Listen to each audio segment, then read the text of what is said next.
vantaggio degli ospiti al 22esimo minuto.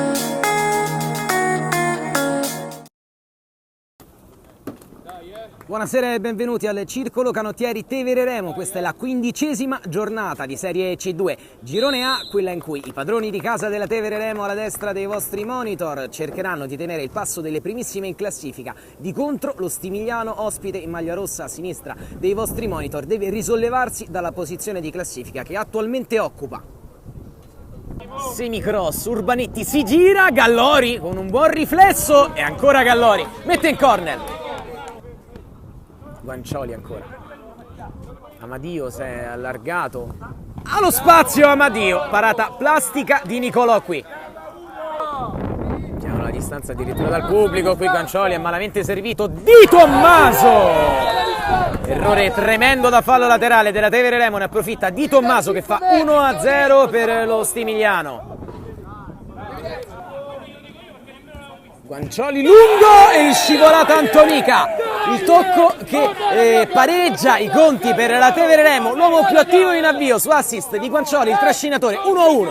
Era Di Tommaso Gallori, un buon riflesso, anche buona forza nelle mani per l'estremo difensore della Tevere Remo, azione che prosegue, Bartolucci alza un campanile, protetta ancora la palla da Di Tommaso, un gol straordinario, quello di Di Tommaso che prima si vede respingere il calcio di punizione, poi fa un gol stupendo sotto la traversa, 2-1 Stimigliano.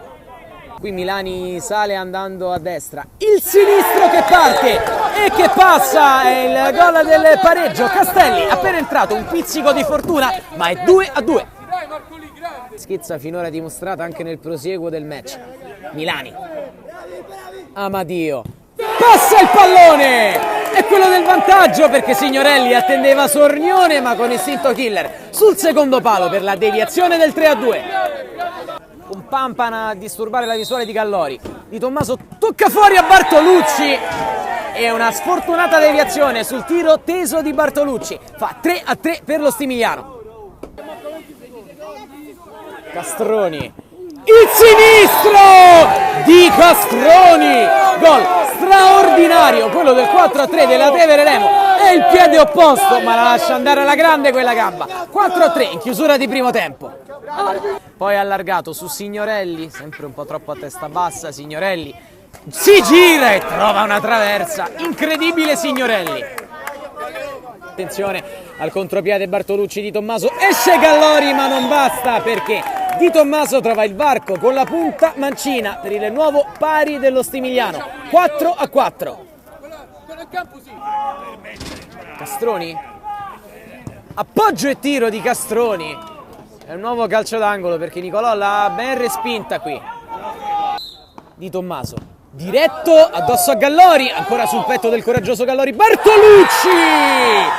2 volte ha potuto Gallori, la terza nulla sulla coordinazione splendida di Bartolucci che fa 5-4.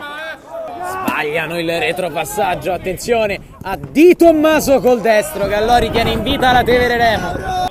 Si invola centralmente Pagani, fino in fondo Pagani, Gallori un mostro su questo intervento. Poi Guancioli, in contropiede Guancioli, si fa fermare ancora Pagani, sale ancora lui, allargato il pallone, 1-2 che non si chiude. Milani avrebbe spazio, va in diagonale dall'altra parte, Guancioli, Nicolò da terra, incredibile.